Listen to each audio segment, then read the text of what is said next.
20 de abril de 1999.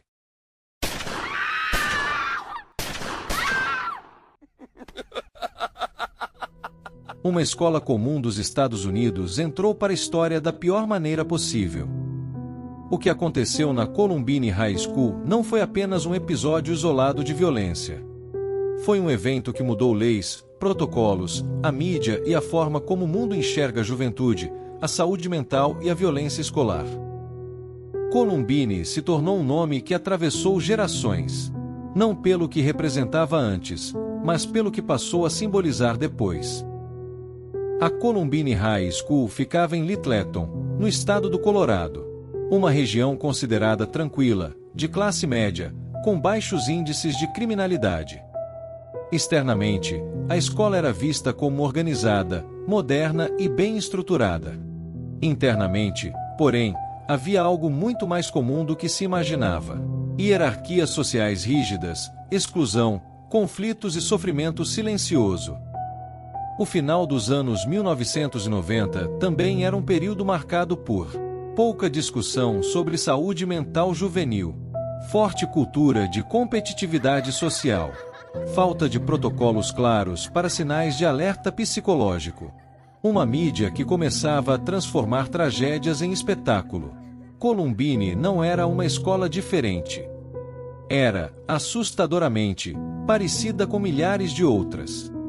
Os dois estudantes responsáveis pelo ataque tinham perfis distintos, mas que acabaram se conectando de forma perigosa. Um deles apresentava características como sensação de superioridade intelectual e moral, desprezo por regras e autoridade, falta de empatia crescente, pensamentos de grandiosidade. Esse perfil se encaixa em traços narcísicos e antissociais, onde o indivíduo passa a ver outras pessoas como irrelevantes ou inferiores. O outro demonstrava depressão profunda, sentimentos intensos de rejeição, baixa autoestima, desesperança em relação ao futuro. Esse perfil estava marcado por sofrimento emocional intenso, que foi se transformando em raiva direcionada ao mundo. Separadamente, esses perfis não levam necessariamente à violência.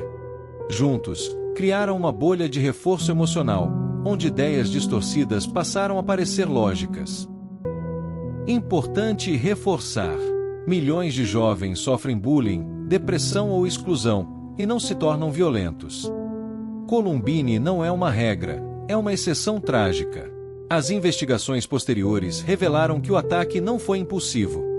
Durante meses, os dois escreveram diários pessoais, produziram textos e gravações, compartilharam pensamentos entre si, alimentaram fantasias de impacto e notoriedade. O foco deles não era apenas machucar pessoas. Era serem lembrados, causar choque, deixar uma marca histórica. Eles passaram a enxergar o mundo como hostil, injusto, indigno de empatia. E criaram uma narrativa interna onde a violência parecia, para eles, uma forma de resposta ou mensagem. Na manhã de 20 de abril de 1999, Eric Harris e Dylan Klebold entraram 2 horas mais cedo na escola e armaram explosivos embaixo das mesas do refeitório. A escola iniciou suas atividades normalmente. Estudantes conversavam, professores preparavam aulas, e nada indicava o que estava prestes a acontecer. Em pouco tempo, a rotina foi interrompida de forma abrupta. Primeiramente, os agressores chegaram de capuz na Columbine High School durante o horário de aula. Inicialmente, houve movimentação na área externa, próxima à entrada, onde os dois atiraram em 2 estudantes, sendo um menino e uma menina. Em seguida, eles entraram no prédio, circulando por corredores e se dirigindo a diferentes setores da escola. Nesse meio tempo, os explosivos que eram para explodir não funcionaram. O deslocamento foi marcado por confusão e pânico. Alunos e professores tentavam entender o que estava acontecendo, enquanto muitos buscavam salas para se esconder ou rotas de fuga. A falta de informações claras naquele momento tornou a situação ainda mais caótica. A reação da escola foi imediata, embora desorganizada no início, o que era comum na época. Professores trancaram portas, apagaram luzes e tentaram proteger os alunos dentro das salas. Alguns estudantes conseguiram sair do prédio, enquanto outros permaneceram escondidos até a chegada das autoridades. Naquele período, protocolos de emergência modernos ainda não existiam, o que dificultou a comunicação interna e a coordenação de uma resposta rápida. A biblioteca se tornou um dos pontos mais críticos do ataque. Muitos alunos estavam ali estudando quando o local foi atingido pela confusão e de repente o ambiente ficou silencioso. Se transformou rapidamente em um espaço de medo.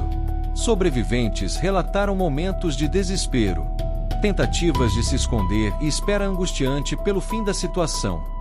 A biblioteca passou a simbolizar a gravidade do ocorrido e, depois, tornou-se um dos locais mais analisados pelas investigações. Os corredores da escola foram áreas de grande movimentação. Enquanto alguns tentavam fugir, outros corriam para salas próximas. Professores gritavam instruções, e muitos alunos não sabiam para onde ir. Esse cenário mostrou como escolas não estavam preparadas para situações extremas desse tipo, algo que mudaria profundamente nos anos seguintes. A polícia foi acionada rapidamente por uma professora. As primeiras equipes chegaram ainda durante o ataque, mas, naquele momento histórico, o procedimento padrão era aguardar reforços antes de entrar em um local com risco. Com o passar do tempo, as autoridades conseguiram isolar a área, retirar feridos e garantir a segurança. Após o término do ataque, iniciou-se uma investigação extensa para entender o que havia acontecido e evitar que algo semelhante se repetisse. O ataque deixou números que vão muito além do momento em que os tiros cessaram. Ao todo, 13 pessoas perderam a vida. Eram 12 estudantes e um professor, que estavam apenas vivendo um dia comum de aula. Além disso, 24 pessoas ficaram feridas por tiros, algumas com sequelas que carregam até hoje. Outras 21 pessoas sofreram ferimentos indiretos, cortes, quedas, estilhaços e traumas causados pelo pânico e pela tentativa desesperada de escapar. Esses números não representam apenas estatísticas. Cada um deles é uma vida marcada para sempre. Columbine não terminou naquele dia. Suas consequências continuam ecoando nas vítimas, nas famílias e em toda uma geração. Registros deixados por eles, como escritos pessoais, gravações e relatos posteriores, indicam padrões claros de pensamento que se intensificaram ao longo do tempo. Esses padrões não surgiram de forma repentina, nem podem ser explicados por um único fator isolado. Entre esses padrões, estava a desumanização das outras pessoas. Alunos, professores e até a sociedade em geral passaram a ser vistos não como indivíduos reais, mas como símbolos de um mundo que, na visão distorcida deles, precisava ser punido. Essa forma de pensar elimina barreiras morais e facilita a ideia de causar danos sem culpa. Outro elemento central era a crença de que o mundo merecia punição.